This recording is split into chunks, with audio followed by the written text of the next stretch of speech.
Hi, my name is Mark Richardson, and today I'm going to be showing a tasking solution for compile, debug, and test. For compile, I'm going to be using the tasking VX toolset for Arm. For debug, I'm going to be using an IC7 Pro with an NXP S32K344.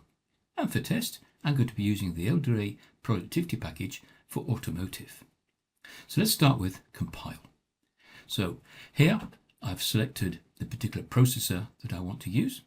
It's a Core CM7, and then I'm going to go and build it, and as we can see, that's now generated this executable. So next we can move on to debug, and inside debug, that's where I've selected my target and I've connected it to the IC7 Pro. So now I'm going to be able to debug my project.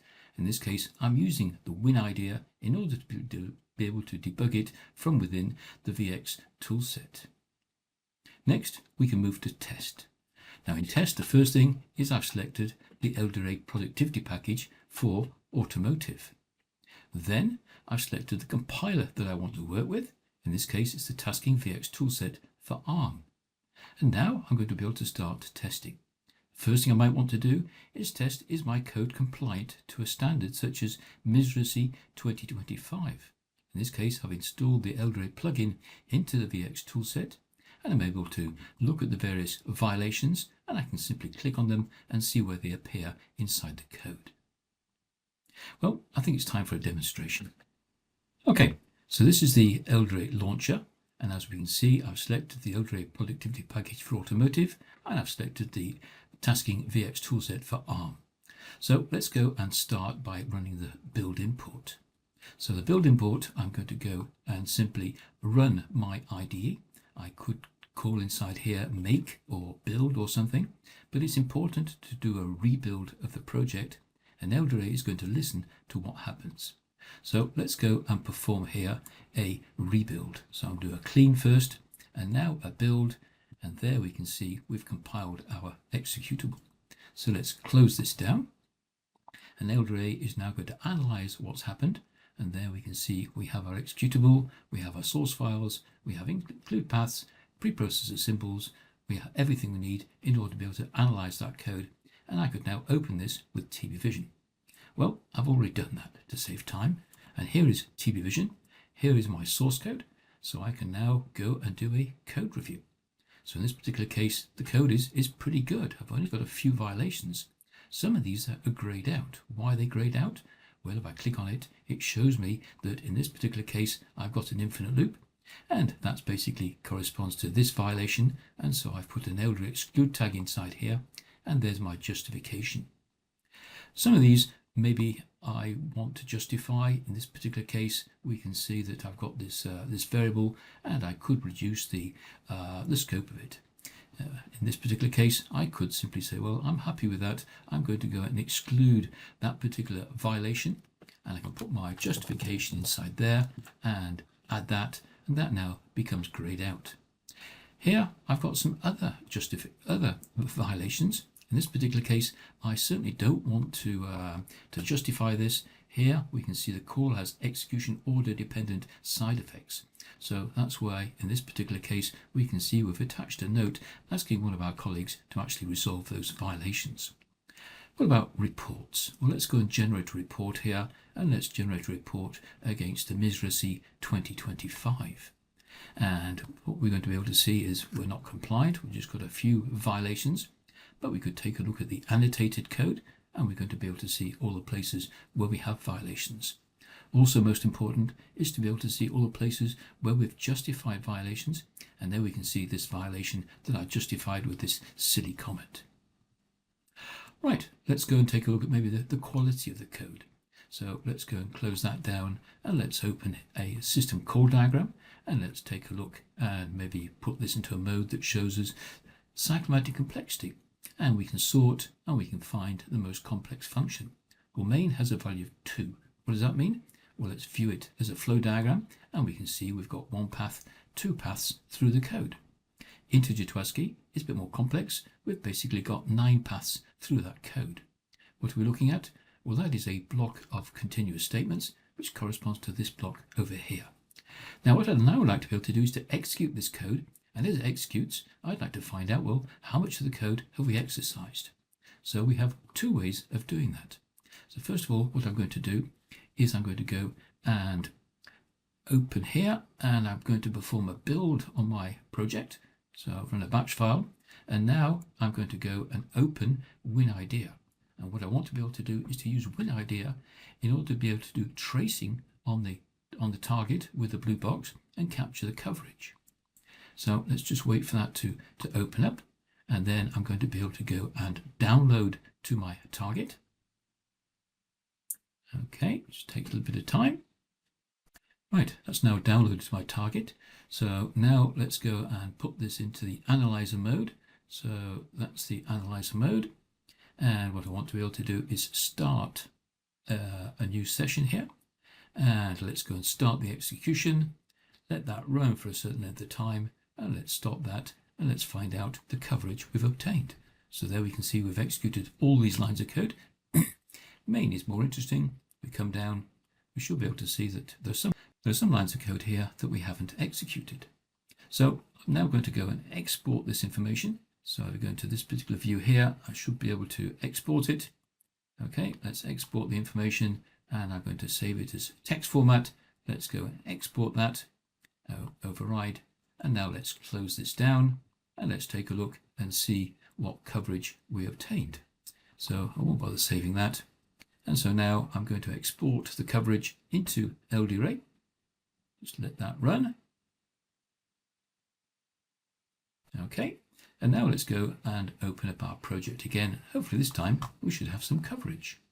So let's go and open now or view the code coverage, and there we can see we've got coverage. Well, integer ASCII is the more interesting one.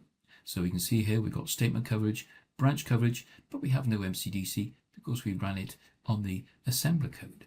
Well, let's take a look and see what coverage we obtained. Let's go for a code coverage report.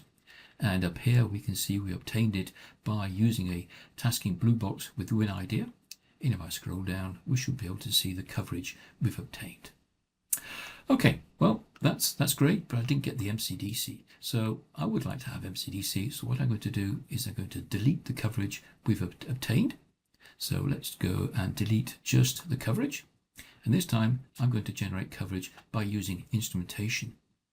So in this particular case, I'm going to go ahead and ask the tool suite to generate an instrument program. Then I'll build it, I'll execute it, I'll get the coverage, and I'll do the data coupling as well. And when I execute the code, that's where I'm telling it, when this function's been executed 10 times, that's enough, let's stop and get the data off the target. So let's start the analysis. Okay, so that's starting by instrumenting the source code. Then we should see it perform the build. There is the build. And now it should invoke winIDEA. So we should see that appear. Okay, that's now appeared. And that will now automatically download to the target. It's going to execute until it hits that breakpoint 10 times. Okay, so we can see that just hit it. So we've now captured the results. We've got them back. I'm going to close that down, and let's take a look and see the coverage we obtained. Okay, so let's go and view the code coverage. Again, we have code coverage, but this time we could even look at things like flow diagrams. So we can take a look at the flow diagram, and we can see very clearly the coverage we've obtained. And in this particular case, we also have MCDC. But in this case, we can see we got the same coverage as we got before. We never executed this line of code. So I could actually complement that by doing some unit testing. So let's go and do some unit testing. So let's go and invoke tbrun. And so tbrun is a tool where I'm going to be able to do some unit testing. And what I'm going to do is I'm going to open a sequence of test cases that I've previously created. And let's just simply run these. And in this particular case, I've got 7 test cases. So I've tested this function integer to ASCII, and I've tested it against specific low-level requirements. So that's now generated my program. It's going to now communicate with my target using winIDEA. So there we can see, once again, it's downloading to the target. Just takes a little bit of time, and that's going to start executing. Okay, and hopefully that has now successfully completed. And there we can see we've got our tests that have passed. We can now take a look at our coverage. So previously we had 79% statement coverage. That's what we got from the dynamic analysis. Now we have 100% statement, branch, and MCDC. So I've tested the code here against the requirements, but is my code robust? Well, let's find out.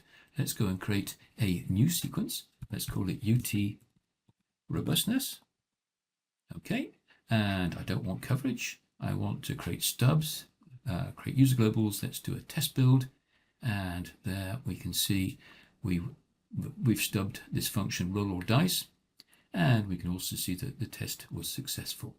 So now I'm going to go and perform some testing, and I'm going to basically tell the tool to do some robustness testing. So let's just let the tool run, and there we can see it's generated 13 test cases.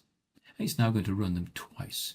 So the first time it's selected various inputs, it's looked for maximum value, minimum value, it's executed on the target, it's captured the output, and now it's running a second time, checking it's getting the same value as the first time. In this case, we can see yes, the tests have passed. So that's good. What happens if one of these tests actually failed? Well, maybe test case 4 has failed, or I want to take a closer look at it. So what I can do is I can do generate driver and then build driver. And now I can go and open up winIDEA. I can now go and download to my target. Okay, and we've set breakpoints on all these various handlers in case the code crashes, but I want to look at test case 4. So there we've got test case 4, and that's where I can see, if I scroll down, we should come to the part where we're executing the function under test. I can put a breakpoint on there, I can execute, and now I can single step into that function and see what's actually going on. Right, let me close that down, and I won't bother saving that. And let's go back into TV Vision, and finally let's generate some reports. This is where I'm simply going to go and select all these reports and let's generate them. So you can pick and choose which reports you want, but here we can see all kinds of various reports that we've generated. We can see we've got the test verification, and we've got full statement, branch, and MCDC. We've also got control coupling, data coupling, all these various reports that you could take a look at. Then finally, what I might want to do is to automate everything that I've done so far, and that's what I can do with this simple batch file. And I previously ran this batch file, and as we can see, it basically deleted the existing results, it ran the analysis, and then it's regressed all these test case files and generated all the reports that we need. Okay, so hopefully that's given you an idea of the tasking solution for compile, debug, and test. And if you'd like more information, then please don't hesitate to contact us at tasking.